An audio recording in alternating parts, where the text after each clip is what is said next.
அனைவருக்கும் வணக்கம். போன மச்சான் திரும்பி வந்தான் பூமணத்தோட அப்படிங்கிற மாதிரி பங்களாதேஷோட கதை மாறிடுச்சு நண்பர்களே. சீனாவிடம் உதவி கேட்டு ஓடோடி போன பங்களாதேஷை இன்றைக்கு அப்படியே ஒரு அந்தர் பல்ட்டி அடிச்சு இந்தியா தான் எங்களுக்கு வேணும், சீனா நண்பன் தான், இருந்தாலும் இந்தியா தான் நாங்கள் முழுசாக நம்பி இருக்கிறோம் அப்படின்னு திடீர்னு ஒரு பேட்டி கொடுத்துருக்கிறாரு அந்த நாட்டு பிரதமரான ஷேக் ஹசீனா. பங்களாதேஷுக்கும் சீனாவுக்கும் இடையே பயங்கரமாக முட்டிக்கிச்சுன்னு சொல்கிறாங்க நண்பர்களே.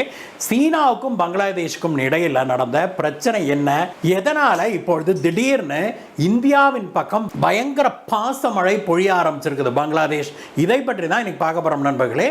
வாங்க.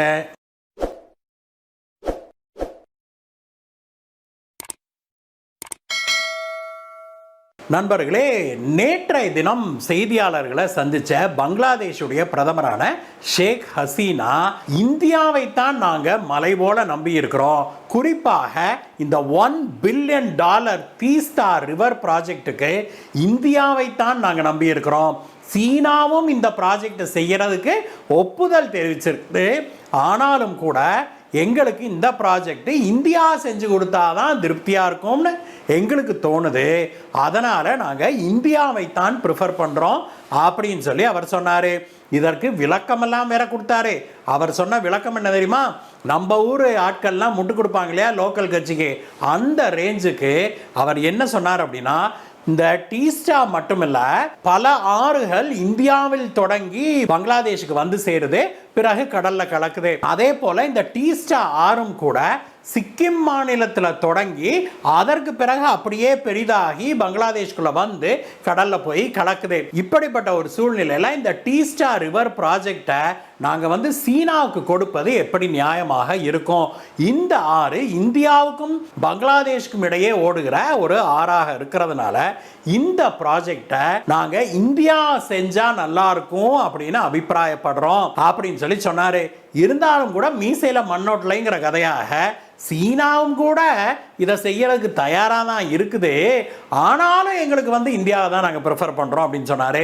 அது சரி, இந்த டீஸ்டா ரிவர் ப்ராஜெக்ட் அப்படிங்கிறது என்ன அப்படிங்கிறத முதல்ல நாம் தெரிஞ்சுக்கணும் நண்பர்களே.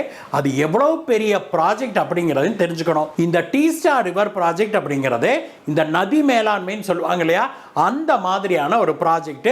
பல ஹைட்ரோ எலக்ட்ரிக் ப்ராஜெக்ட்ஸும் அதில் அடங்கும்.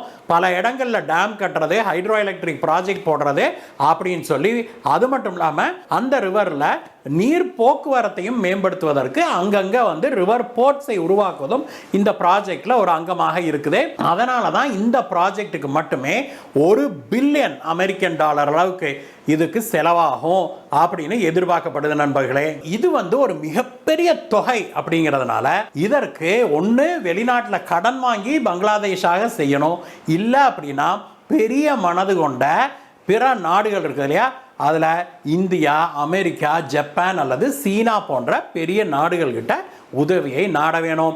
இந்த குறிப்பிட்ட ப்ராஜெக்டை பொறுத்த வரைக்கும் இந்தியா ஏற்கனவே இதை நாங்கள் செய்யறதுக்கு தயாராக இருக்கிறோம் அப்படின்னு சொன்னது 2011ஆம் ஆண்டு இந்த ப்ராஜெக்டுக்கான பேச்சுவார்த்தைகள்லாம் நடந்து வெற்றிகரமாக முடியவும் செய்தது. ஆனாலும் கூட ஒப்பந்தத்தை அப்பொழுது இந்தியாவும் பங்களாதேஷும் கையெழுத்து போடலை. அதற்கு காரணம் என்ன அப்படின்னா, பங்களாதேஷோடு சேர்ந்து இந்த ஒப்பந்தத்தை போட்டால் அது வெஸ்ட் பெங்காலை, மேற்கு வங்கத்தை பாதிக்கும் அப்படின்னு சொல்லி மம்தா பானர்ஜி அதற்கு கடும் எதிர்ப்பு தெரிவித்தார். அதனால் இந்த ஒப்பந்தத்தில் கையெழுத்து போடுவதை இந்தியா அப்பொழுது நிறுத்திவிட்டது. அப்பொழுது நடந்தது மன்மோகன் சிங் அவர்களுடைய ஆட்சி. அதற்கு பிறகுதான் சீனாவிடம் இந்த ப்ராஜெக்டை கொண்டுகிட்டு போச்சு பங்களாதேஷ். சீனா இதற்கு இன் பிரின்சிபிள் ஒப்புதல் கொடுத்தது. ஒப்புதல் கொடுத்ததோடு இல்லாமல் இங்கே வந்து அந்த டீஸ்டா ஆறில் ஃபீசிபிலிட்டி ரிப்போர்ட், இந்த ப்ராஜெக்டை செஞ்சால் அது ப்ராஃபிட்டபிளாக இருக்குமா, சாத்தியக்கூறுகள் என்ன அப்படின்னு அந்த ஃபீசிபிலிட்டி ரிப்போர்ட்டையும் சீனா தயார் செய்தது. அதற்கு பிறகு இந்த ப்ராஜெக்டை சீனாவிடம் கொடுக்கலாம் அப்படின்னு சொல்லி பங்களாதேஷ் முடிவு செய்தது. அந்த சமயத்தில் தான் திரு மோடி அவர்களுடைய ஆட்சி இங்கே வருது. அதற்கு பிறகு திரு நரேந்திர மோடி அவர்கள் இந்த மாதிரியான ஒரு ப்ராஜெக்டை நாங்கள் எடுத்து செய்கிறோம், நீங்கள் ஏன் இந்த இதுக்கு சம்பந்தம் இல்லாத வேறொரு தேர்ட் பார்ட்டிகிட்ட சீனாவிட்ட கொண்டு போய் கொடுக்குறீங்க? இந்த ஆறு வந்து இந்தியாவுடைய சிக்கிம் மாநிலத்தில் தொடங்கி பங்களாதேஷ் பங்களாதேஷ்குள்ள வந்து ஓடுது. இதுல எப்படி இருந்தாலும் நம்ம 2 நாடுகளுமே இதுல வந்து சம்பந்தப்பட்டிருக்கிறோம். இதுல கொண்டாந்து நீங்க சீனாவை புகுத்துவது சரியாகுமா அப்படின்னு சொல்லி பங்களாதேஷை கேட்ட பிறகு பங்களாதேஷும் தன்னுடைய நிலைப்பாட்டை மாற்றிக்கொண்டு இந்தியாவோடு இணைந்து இந்த ப்ராஜெக்ட் செய்யறதுக்கு பேச்சுவார்த்தைகளை மீண்டும் தொடங்குச்சு நண்பர்களே. அந்த பேச்சுவார்த்தைகள் தொடர்பாக தான் இப்பொழுது இந்த சென்ற மாதம் பங்களாதேஷுடைய பிரதமர் இந்தியா வந்தார் இல்லையா, அப்பொழுது அவர் நம்முடைய பிரதமர் மோடி அவர்களை சந்தித்து பேசிய போதும் இந்த ப்ராஜெக்ட் பற்றியும் பேசப்பட்டது. அதனால இந்த ப்ராஜெக்ட் வந்து கண்டிப்பா அது இந்தியா தான் செய்ய போகுது அப்படின்னு நம்ம எல்லாருமே நினைச்சுக்கிட்டு இருந்த சமயத்துல தான் திடீர்னு இந்தியாவுக்கு பயணம் மேற்கொண்ட ஒரு 40 நாட்களுக்குள்ளாக திடீர்னு கிளம்பி சீனாவுக்கு போனாரு பங்களாதேஷுடைய பிரதமர் ஷேக் ஹசீனா. சீனாவில் அவருக்கு சிவப்பு கம்பள வரவேற்பெல்லாம் ஆரம்பத்தில் கொடுத்தாங்க அப்படின்னு சொல்லப்படுது. சீனாவிடம் $5 பில்லியன் அளவுக்கு கடன் கேட்டு ஒரு கையேந்தி கொண்டுதான் இந்த ஷேக் ஹசீனா சீனாவுக்கு போனாரு. அங்க அவர் சென்று இறங்கியதுமே பெரும் வரவேற்பெல்லாம் இருந்திருக்குது. அதை தொடர்ந்து சீனாவோடு 21 ஒப்பந்தங்களும் 4 MOUவும் மெமராண்டம் ஆஃப் அண்டர்ஸ்டாண்டிங் சொல்லுவாங்க இல்லையா, அந்த 4 MOUவும் போட்டிருக்கிறாங்க ஷேக் ஹசீனா. அப்பொழுது கூட ஜி ஜின்பிங் இருந்திருக்கிறாரு, அவரும் கையெழுத்து போட்டிருக்கிறாரு. அவர் முன்னிலையில தான் இதெல்லாமே நடந்திருக்குது. இத்தனை ஒப்பந்தங்களை பங்களாதேஷ் வந்து சீனாவுக்கு கையெழுத்து போட்டு வாரி வழங்கி கொடுத்த பிறகும் கூட ஜி ஜின்பிங் வாயால பங்களாதேஷுக்கு நாங்க வந்து கடன் உதவி வழங்குறோம் அப்படிங்கிற வார்த்தையே வரல அப்படின்னு சொல்றாங்க. இந்த விஷயத்தை பங்களாதேஷ் அதிகாரிகள் சீன அதிகாரிகளிடம் கேட்ட உடனேயே அப்படியே சீனாவுடைய பாடி லாங்குவேஜே மாறிடுச்சுன்னு சொல்றாங்க நண்பர்களே. அதற்கு பிறகு சீன அதிகாரிகளே பங்களாதேஷ் அதிகாரிகளை அவங்க வந்து சரியான முறையில் நடத்தலைன்னு சொல்றாங்க. இதற்கிடையே ஜி ஜின்பிங் சீன அதிபர் ஜி ஜின்பிங்கை சந்திக்கிறதுக்கு மேலும் கொஞ்ச நேரம் சந்திச்சு உரையாடுவதற்கு ஷேக் ஹசீனா நேரம் கேட்டதாகவும், ஆனால் ஜி ஜின்பிங் அதற்கு நேரம் ஒதுக்க மறுத்து விட்டாரு அப்படின்னும் செய்திகள் வெளிவந்தது.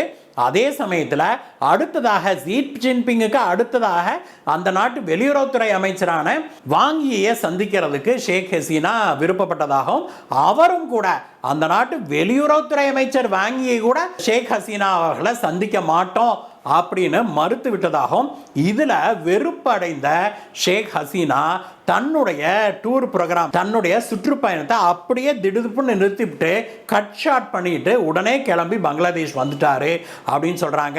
ஷேக் ஹசீனா வந்து சீனா வந்து தன்னை அவமானப்படுத்திருச்சு அப்படின்னு கோச்சுக்கிட்டு வந்துட்டாரு அப்படின்னு சொல்றாங்க. இதனால பங்களாதேஷுக்கும் சீனாவுக்கும் இடையே ஒரு பெரும் பிணக்கு ஏற்பட்டிருக்குது, அவங்களுடைய உறவுல ஒரு பின்னடைவு ஏற்பட்டிருக்குது அப்படின்னு சொல்றாங்க. பங்களாதேஷுடைய ஆளுங்கட்சியை பொறுத்த வரைக்கும், ஷேக் ஹசீனாவுடைய கட்சியை பொறுத்த வரைக்கும் பலரும் என்ன சொல்றாங்க, அந்த கட்சியில் அதிகாரத்தில் இருக்கிற பலரும் என்ன சொல்றாங்க அப்படின்னா, கூட்டிகிட்டு போய் சிவப்பு கம்பளத்தை விரித்து வரவேற்றுட்டு தங்களுக்கு வேணுங்கிற மாதிரி அக்ரிமெண்ட் எல்லாம் கையெழுத்து வாங்கிட்டு நமக்கு வேணுங்கிறத நம்ம கேட்ட போதே ஒன்றும் கொடுக்க முடியாதுங்கிற மாதிரி அவங்க வந்து புறமுதுகை காமிச்சிட்டாங்க அப்படின்னு சொல்லி இது வந்து பங்களாதேஷை பெரிய அளவில் அவமானப்படுத்துவதை போல இருக்குது அப்படின்னு சொல்லி அவங்க ரொம்பவுமே வருத்தத்தில் இருப்பதாக சொல்லப்படுது. இப்படிப்பட்ட ஒரு சூழ்நிலையில தான் சீனா சென்று வந்த சில நாட்கள்லேயே பங்களாதேஷுடைய பிரதமர் Sheikh Hasina we prefer India over China அப்படின்னு வெளிப்படையாகவே சொல்லியிருக்கிறாரு. சீனா இந்தியா ஆகிய 2 நாடுகளும் எங்களுக்கு வேணும், ஆனால் இந்தியா எங்களுடைய அண்டை நாடு, பல நதிகளும் இந்தியாவுக்குள்ள துவங்கி பங்களாதேஷ் வருது, இந்தியாவோடு எங்களுக்கு ஒரு ஸ்பெஷல் ரிலேஷன்ஷிப் இருக்குது, அதனால நாங்க வந்து இந்தியாவைத்தான் அதிகம் நாடுகிறோம் அப்படின்னு சொல்லி இந்தியா இந்த டீஸ்டா ப்ராஜெக்டை செய்வதையே நாங்கள் விரும்புகிறோம் அப்படின்னு சொல்லியிருக்கிறாரு. எது எப்படி இருந்தாலும் நண்பர்களே, மீண்டும் ஒரு முறை சீனா வந்து உலகத்துக்கு ஒரு முக்கியமான விஷயத்தை உணர்த்தி இருக்குது. அது என்ன அப்படின்னா, சீனாவை நம்பி களமிறங்குவது அப்படிங்கிறது மண் குதிரையை நம்பி ஆத்துல இறங்கின கதை தான் அப்படின்னு மீண்டும் ஒரு முறை சீனா நமக்கு எல்லாத்துக்கும் நிரூபிச்சிருக்குது. இனிமேலாவது பங்களாதேஷ் தகுந்த பாடம் கற்றுக்கொள்ளுமா அல்லது மீண்டும் சீனாவிடம் போய் மண்டியிடுமா அப்படிங்கிறதுக்கு காலம்தான் நமக்கு பதில் சொல்ல வேணும். இந்த வீடியோவை பற்றிய உங்களுடைய கருத்துக்களை சொல்லுங்க நண்பர்களே. மீண்டும் உங்களை வேற வீடியோ சந்திக்கிறேன். பாய் பாய்.